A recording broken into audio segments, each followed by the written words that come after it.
Committee state level లీడర్ని. మాది తెలంగాణ ఆడపిల్లల సమానత్వ సమైక్య సంఘం. మేము చాలా రోజుల సంది కొట్లాడుతున్నాం. విద్యకి బడ్జెట్ 50% పెంచాలని చెప్పేసి ఇక్కడే ప్రెస్ క్లబ్లో చాలాసార్లు సమావేశమైనాం, చాలాసార్లు పోరాటం కూడా చేసినాము. అలాగే విద్య కోసం మౌలిక సదుపాయాలు ఏ గురుకులాలలో లేవు. మౌలిక సదుపాయాలు గురుకులాలలో చేయాలని కోరుకుంటున్నాం. చాలా గురుకులాలలో వాష్రూమ్స్ ఇబ్బంది ఉన్నాయి, పిల్లలకి లేడీస్కి చాలా ఇబ్బందులు ఉన్నాయి. కాబట్టి అలాంటి ఇబ్బందులన్నీ తొలగించాలని కోరుకుంటున్నాం. అలాగే ఇంకేంటంటే స్కాలర్షిప్స్ 4 సంవత్సరాల నుంచి రావడం లేదు. 4 సంవత్సరాల నుంచి స్కాలర్షిప్స్ రాకపోతే ఎట్లా చదువుకుంటారు? పూర్ పీపుల్స్ ఉన్న వాళ్ళు చాలా చాలా ఇబ్బందులు పడుతున్నారు. దానివల్ల పిల్లలు చదువులు ఆపేస్తున్నారు. ఎందుకంటే కాలేజీలలో ప్రిన్సిపల్ సార్ వాళ్ళు ఫీజుల కోసం ఇబ్బందులు పెడుతున్నారు. కాబట్టి స్కాలర్షిప్స్ తొందరగా ఇవ్వాలని కోరుకుంటున్నాము. అలాగే కరోనా వచ్చిన సంది ట్రాన్స్పోర్ట్ ఇబ్బంది ఫుల్ ఉంది. ఎందుకంటే విలేజ్ కి ఒక బస్సు ఉండేది, ఇప్పుడు విలేజ్ కి బస్సులు తీసేసినారు. కాలేజ్ పిల్లలు టైంకి కాలేజ్ కి వెళ్ళాలంటే లేట్ అవుతుంది, బస్సుల ప్రాబ్లమ్స్ అవుతున్నాయి. ఇప్పుడు చాలా ప్రాబ్లమ్స్ అవుతున్నాయి. ఎందుకంటే లేడీస్ అని చెప్పేసి రెస్పెక్ట్ కూడా ఇస్తలేరు బస్ డ్రైవర్స్ వాళ్ళు. లేడీస్ ఉన్నారు కదా అని చెప్పేసి అని అంటున్నారు. ఒక బస్సు వచ్చిందంటే బస్ స్టాప్లకి అరే నెక్స్ట్ బస్సులో వస్తారు వాళ్ళు అని చెప్పేసి 2-3 బస్సులు ఉన్నా కానీ బస్ స్టాప్లకి నుంచి బస్సెస్ తీయడం లేదు. ఇంకా ఏంటంటే మాకు 50% బడ్జెట్ పెంచాలి, మౌలిక సదుపాయాలు చేయాలి. అలాగే ట్రాన్స్పోర్ట్ కూడా కొంచెం చూడాలి. ఇంకేంది అంటే ఐటీఎస్ గురుకుల కాలేజీలలో 3200 సీట్లు మాత్రమే ఉన్నాయి. కానీ 50,000 మంది పిల్లలు ఎగ్జామ్స్ రాస్తున్నాయి. వాళ్ళకు సరిపడా సీట్లు లేవు. కాబట్టి చాలా మంది పిల్లలు ఇబ్బందులు పడుతున్నారు. 3200 సీట్లు ఉన్నప్పుడు మిగతా పిల్లలకి ఎట్లా ఇస్తారు? అంతమంది పిల్లలు ఎగ్జామ్స్ రాస్తే వాళ్ళ పరిస్థితి ఏంది? ఒకసారి ఆలోచించుకోవాలి. ఫీజులు పెంచాలని కోరుకుంటున్నాను.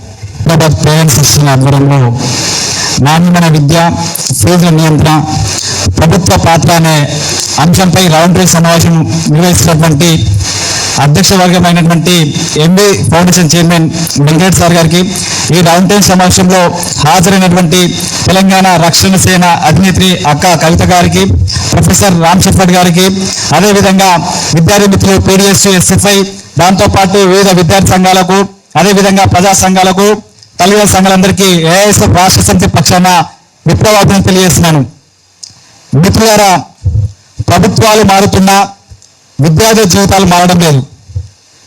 తెలంగాణ రాష్ట్రం సాధించుకొని 12 సంవత్సరాలు కావస్తున్నా కూడా ఈ రాష్ట్రంలో ఇంకా నాణ్యమైన విద్య కోసం పోరాటాలు చేసినటువంటి దుస్థితి ఏర్పడింది. తెలంగాణ రాష్ట్రం ఏర్పడితే ఈ రాష్ట్రంలో ఉన్నటువంటి పేద బడుగు బలిగిన వర్గాలు చెందిన విద్యార్థులకు నాణ్యమైన విద్య అందుతుందని చెప్పేసి ఆనాడు తెలంగాణ ఉద్యమంలో కీలక పాత్ర పోషించే విద్యార్థి నేతలే. ఎంతో మంది విద్యార్థి నాయకులు ఆత్మ బలిలో చేసుకొని విద్యార్థి ఉద్యమం లాఠీ దెబ్బలు, కేసులు ఎదుర్కొని, జైల్లో నిర్బంధాలు ఎదుర్కొని తెలంగాణ రాష్ట్రం సాధించుకున్న తెలంగాణ రాష్ట్రంలో కూడా ఈరోజు నాణ్యమైన విద్య కోసం పోరాటం చేసే పరిస్థితి చూస్తే దీనికి కారణం పాలకులు. గత ప్రభుత్వ విద్యారంగాన్ని పట్టించుకోలేదు. నూతనంగా కాంగ్రెస్ ప్రభుత్వం ఏర్పడిన కూడా కాంగ్రెస్ ప్రభుత్వం కూడా ఈ రాష్ట్రంలో ఉన్నటువంటి పేద విద్యాలకు నాణ్యమైన విద్యను అంచంలో దూరం చేసే కుట్ర చేస్తా ఉంది. వారి ఎన్నిక మేనిఫెస్టో చెప్పారు, మేము ప్రభుత్వ విద్యారంగాన్ని 15% నిధులు కేటాయిస్తామని చెప్పారు.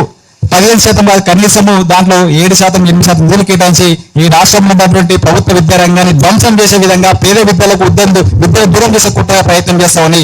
అందులో భాగంగా ఈరోజు ప్రభుత్వాలు అనేది విద్యా వ్యవస్థలో ఎటువంటి మార్పులు తీసుకురావడం గల కారణం. ఇంకో విషయం, ఫీజుల నియంత్రణ చట్టం. ఈ ఫీజుల నియంత్రణ చట్టాన్ని అమలు చేయాలంటే ఈ రాష్ట్రంలో ఉన్నటువంటి ప్రభుత్వ పెద్దలకు భయం. ఎందుకంటే ఈరోజు ఈ రాష్ట్రంలో ఉన్నటువంటి 70% ప్రైవేట్ కార్పొరేట్ విద్యా సంస్థలు రాజకీయ నాయకులవే. రాజకీయ నాయకులు ప్రజాప్రతినిధులు కొనసాగుతూ చట్టసభల్లో కూర్చొని చట్టాలు చేసే స్థానంలో ఉండి ఈ రాష్ట్రంలో ఉన్నటువంటి ఫీజుల నియంత్రణ చట్టాన్ని ఎట్లా అమలు చేస్తామని చెప్పి ప్రశ్నిస్తా ఉన్నాం. చట్టాలు చేసినటువంటి శాసనసభలో కానీ శాసనమండలి కానీ వాళ్ళకి సంబంధించినటువంటి విద్యా సంస్థలకు సంబంధించినటువంటి ప్రజాప్రతినిధులు ఈ రాష్ట్రంలో ఉన్నటువంటి ప్రతి పేదవాడికి నాణ్యమైన విద్య ఎట్లా అందని ప్రశ్నిస్తా ఉన్నాం. కాబట్టి ఈ విషయాలపైన మనం విద్యార్థి సంఘాలుగా, అదేవిధంగా తల్లిదండ్రులుగా, రాజకీయ పార్టీలుగా, రాష్ట్రంలో ఉన్నటువంటి స్వచ్ఛంద సంస్థలు కూడా అందరూ కూడా దీనిపైన పెద్ద ఎత్తున పోరాటం చేయాల్సిన బాధ్యత మన పైన ఉన్నది. ఎందుకంటే ప్రభుత్వం తప్పించుకునే ప్రయత్నం చేస్తుంది.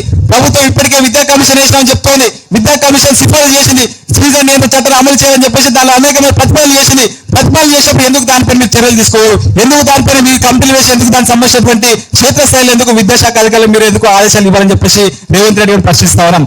కాబట్టి మేము ఒకటే చెప్పదలుచుకోం, ఈ రాష్ట్రంలో ఉన్నటువంటి పేద బడుగు బలైన వర్గాలకు చెందిన విద్యార్థులకు నాణ్యమైన విద్య అందించాలంటే ఫీజు నియంత్రణ చట్టం చేయాలంటే ఖచ్చితంగా విద్యార్థి సంఘాలు, ఉపాధ్యాయ సంఘాలు, అదేవిధంగా తల్లిదండ్రుల సంఘాలు కలిసికట్టుగా పోరాటం చేసి ప్రభుత్వం పైన ఒత్తిడి తీసుకొచ్చిన ఈ చట్టాన్ని అమలు చేస్తారు. ఈ చట్టం అమలు చేయడం వల్ల ఈ రాష్ట్రంలో ఉన్నటువంటి అన్ని వర్గాల విద్యార్థులకు నాణ్యమైన ఉచిత విద్య అందించే ప్రయత్నం జరుగుతుంది. కాబట్టి ఆ రకంగా ప్రయత్నం చేసి కోరుతూ ఈ రౌండ్ టేబుల్ సమావేశం వేదికగా ఖచ్చితంగా రానున్న కాలంలో ఈ యొక్క కవిత గారు, అదేవిధంగా ఇక్కడ వచ్చినటువంటి ప్రొఫెసర్లు కానీ, విద్యాసంఘ కానీ, అదేవిధంగా పోరాట సంఘాలు అందరూ కూడా కలిసి గట్టిగా ఏ సమస్య పైన మనము ఉమ్మడిగా పోరాటం చేద్దాం. ప్రభుత్వం పైన ఒత్తిడి తీసుకొస్తాం. ఈ రాష్ట్రంలో ఉన్నటువంటి అందరినీ ప్రజలను కానీ, విద్యార్థులు కానీ, యువతలు కానీ, మహిళలు కానీ చైతన్యవంతం చేసి ఈ రాష్ట్రంలో ఫీజు నియంత్రణ చట్టాన్ని అమలు చేసే విధంగా పోరాటాలు కొనసాగిస్తామని చెప్పి సందర్భంగా తెలియజేస్తూ ఇంకొక విషయం, కేంద్ర ప్రభుత్వం కూడా విద్యార్థి చట్టం 2009 తీసుకొచ్చింది. కానీ ఈ 2009 విద్యార్థి చట్టం ఈ రాష్ట్రంలో అమలు చేయడం. ఎందుకంటే ఈ యొక్క విద్యార్థి చట్టం ఈ దేశంలో ఉన్నటువంటి 7 రాష్ట్రాల్లో అమలవుతుంది. తెలంగాణ రాష్ట్రంలో ఎందుకు అమలు చేస్తున్నారు రేవంత్ రెడ్డి చెప్పాల్సిన అవసరం ఉంది. దాన్ని మనము సాధించాలంటే ఆ హక్కును మనము అమలు చేస్తే ఈ రాష్ట్రంలో ఉన్నటువంటి పేద విద్యాలకు నాణ్యమైనటువంటి 20% ఫ్రీ ఎడ్యుకేషన్ లభించే అవకాశం ఉంటుంది. ఎందుకంటే పేద విద్యాలకు ఇటువంటి అవకాశం ఉండదు. ఈ చట్టం కోసము, ఫీజు నియంత్రణ చట్టం కోసం మనం అందరం ఉమ్మడిగా పోరాటం చేస్తామని చెప్పేసి ఈ సందర్భంగా ఎందుకు తెలియజేస్తూ భవిష్యత్తులో హైదరాబాద్ పోరాటం ఏ కార్యక్రమం తీసుకున్నా ఆ కార్యక్రమంలో అఖిల భారత విద్యా సమాఖ్య ఆల్ ఇండియా స్టూడెంట్ ఫెడరేషన్ ముందుండి ప్రత్యక్ష పోరాటాలకు సిద్ధమవుతుందని చెప్పేసి ఈ సందర్భంగా ఎందుకు తెలియజేస్తూ అవకాశం ఇచ్చిన అధ్యక్షులకి ధన్యవాదాలు తెలియజేస్తున్నా. నమస్కారం. నాణ్యమైన విద్యా ఫీజు నియంత్రణ అంశంపై పేరెంట్స్ కమిటీ నిర్వహిస్తున్న రౌండ్ టేబుల్ సమావేశానికి ఎస్ఎఫ్ఐ తెలంగాణ రాష్ట్ర కమిటీ నుండి సంపూర్ణ మద్దతు తెలియజేస్తూ ఈరోజు నాణ్యమైన విద్యా ఫీజు నియంత్రణ అనే అంశం అంటే ఈరోజు ప్రభుత్వం ఏదైతే కాంగ్రెస్ ప్రభుత్వం అధికారంలోకి వచ్చే ముందు నాణ్యమైన విద్యా ఫీజు నియంత్రణ చట్టం తీసుకొని వస్తామని చెప్పి రేవంత్ రెడ్డి బహిరంగ సభలో చెప్పినటువంటి సందర్భం మనందరికీ కూడా గుర్తుంది. కానీ అదే కాంగ్రెస్ ప్రభుత్వం అధికారంలోకి వచ్చిన తర్వాత ఈ విద్య మీద ఎలాంటి పట్టింపు లేకుండా ఈరోజు ఈ రాష్ట్ర ముఖ్యమంత్రి రేవంత్ రెడ్డి ఉంటున్నటువంటి సందర్భం ఉంది. ఈరోజు మనలాంటి విద్యార్థి సంఘాలు కానీ, సార్ లాంటి వాళ్ళు కానీ ఎంతో మంది పోరాటాలు చేస్తే మనందరినీ నచ్చజెప్పడానికి ఈరోజు ఒక విద్యా కమిషన్ అనేది వేయడం జరిగింది. ఈరోజు విద్యా కమిషన్ ఈరోజు సర్వేలు చేసి ఈ రాష్ట్రంలో ప్రభుత్వ విద్య బలపడాలి అని అంటే 18% ఈరోజు బడ్జెట్ లో నిధులు పెట్టాలని చెప్పింది.